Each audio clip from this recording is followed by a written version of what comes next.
Henri Laurent Rivière was a French naval officer and a writer, chiefly remembered today for his role in advancing the French conquest of Tonkin in the 1880s. Rivière's seizure of the citadel of Hanoi in April 1882 inaugurated a period of undeclared hostilities between France and China that culminated 2 years later in the Sino-French War. Early career. Born in Paris on 12 July 1827, Rivière entered the École Navale in October 1842. Passing out as a midshipman in August 1845, he saw his first naval service in the Pacific Ocean on Brillante. In February 1847 he was posted to the South Seas Naval Division, to Virginie. He was promoted to midshipman in September 1847 and to ensign de vaisseau in September 1849. During the next 5 years he served in the Mediterranean Squadron aboard Iécutene, Labrador and Jupiter. Significantly, his confidential reports from this period mentioned that he seemed to be unduly interested in poetry and literature. Rivière took part in the Crimean campaign, serving on the vessels Uranie, Suffren, Boreask and Montebello. Promoted to the rank of lieutenant de vaisseau in November 1856, he served aboard Reine Hortense during the Franco-Austrian War. In 1866 he took part in the Mexican campaign aboard Rhone and Brandon. He was promoted to the rank of capitaine de frigate in June 1870 and served as second officer on the ironclad corvette Thetis with the French Baltic Squadron during the Franco-Prussian War. He saw no active service in any of these campaigns. Rivière's role in the suppression of a revolt in the French colony of New Caledonia in the late 1870s won him promotion to the coveted rank of capitaine de vaisseau in January 1880. In November 1881 Rivière was posted to Saigon, as commander of the Cochin Naval Division. The posting was generally regarded as a backwater that offered few opportunities for distinction. Rivière himself saw it as an opportunity to write a literary masterpiece that would procure him membership of the Académie Française. Although Rivière spent most of his adult life as a naval officer, he was also ambitious for literary distinction. He was a journalist for La Liberté, and also had articles published in the Revue des Deux Mondes. Rivière's intervention in Tonkin. At the end of 1881 Rivière was sent with a small French military force to Hanoi to investigate Vietnamese complaints against the activities of French merchants. In defiance of the instructions of his superiors, he stormed the citadel of Hanoi on 25 April 1882 in a few hours, with the governor Hoang Ju committing suicide, having sent a note of apology to the emperor. Although Rivière subsequently returned the citadel to Vietnamese control, his recourse to force was greeted with alarm in both Vietnam and China. The Vietnamese government, unable to confront Rivière with its own ramshackle army, enlisted the help of Liu Yongfu, whose well-trained and seasoned Black Flag soldiers were to prove a thorn in the side of the French. The Black Flags had already inflicted one humiliating defeat on a French force commanded by Lieutenant de Vaisseau Francis Garnier in 1873. Like Rivière in 1882, Garnier had exceeded his instructions and attempted to intervene militarily in northern Vietnam. Liu Yongfu had been called in by the Vietnamese government, and ended a remarkable series of French victories against the Vietnamese by defeating Garnier's small French force beneath the walls of Hanoi. Garnier was killed in this battle, and the French government later disavowed his expedition.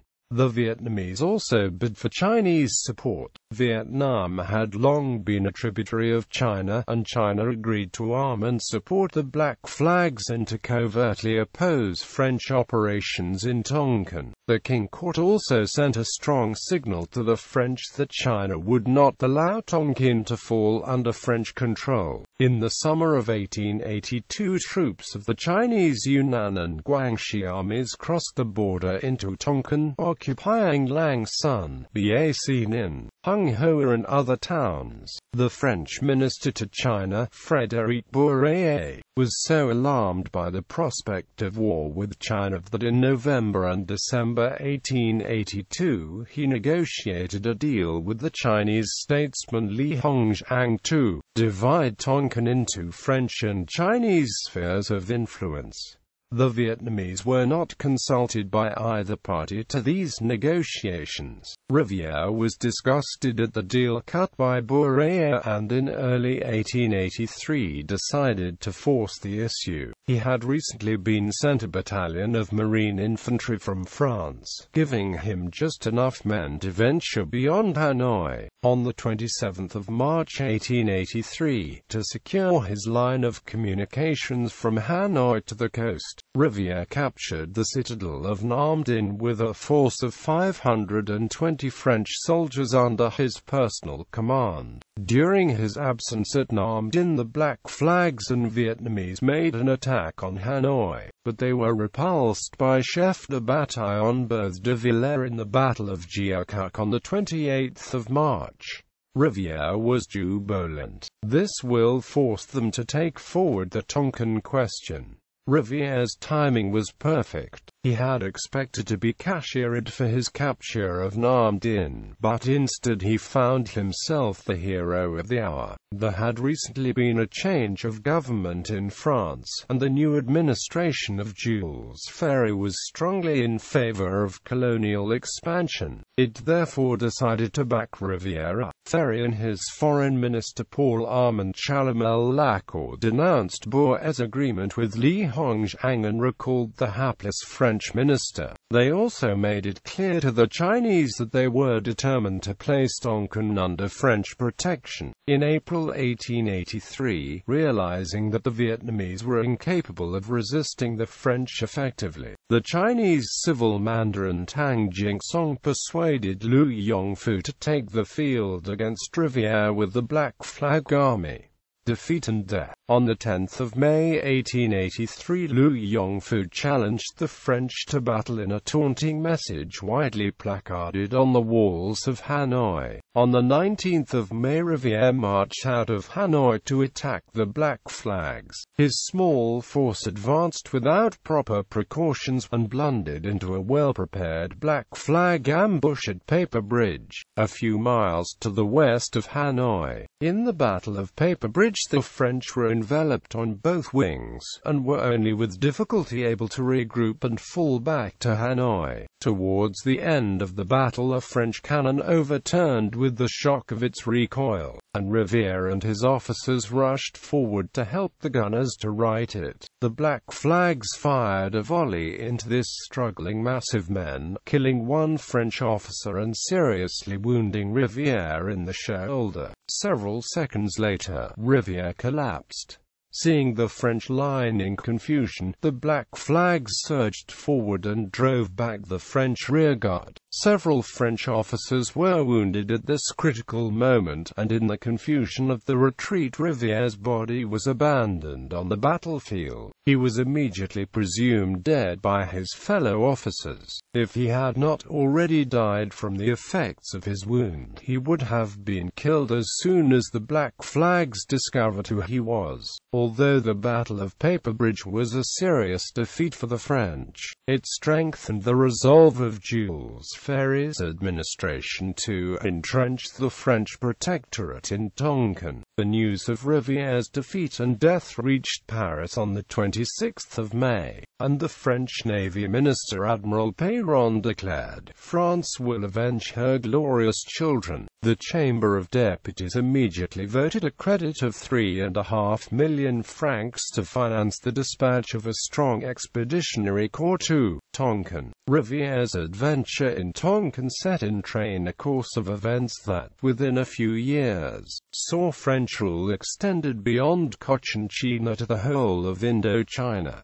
Posthumous honors. The French had been forced to leave Rivière's body on the battlefield of Paper Bridge, and for several months were unsure of the precise circumstances of his death. After being shot in the shoulder, Rivière had fallen, then risen to his feet, then collapsed again. His recumbent body had been last seen surrounded by a knot of black flag soldiers. Most of Rivière's fellow officers naturally assumed that he had been either shot or stabbed to death on the battlefield there and then, but many Vietnamese believed that he had been taken alive by the black flags. According to a Vietnamese soldier who claimed to have been present at the time, Rivière had been brought into Lu Yongfu's presence shortly after the battle ended and had been beheaded on the orders of the Black Flag leader, one of whose close friends had been killed by the French during the battle. Neither version of his death could be confirmed. Several weeks after the battle, the French heard rumors that Rivière's body had been savagely mutilated and buried near the Black Flag stronghold of Phu Hanoi. On the 18th of September 1883, acting on information received from Vietnamese informants, the French scouted the area with 2 battalions of marine infantry. Rivière's severed head and hands, buried in a lacquer box,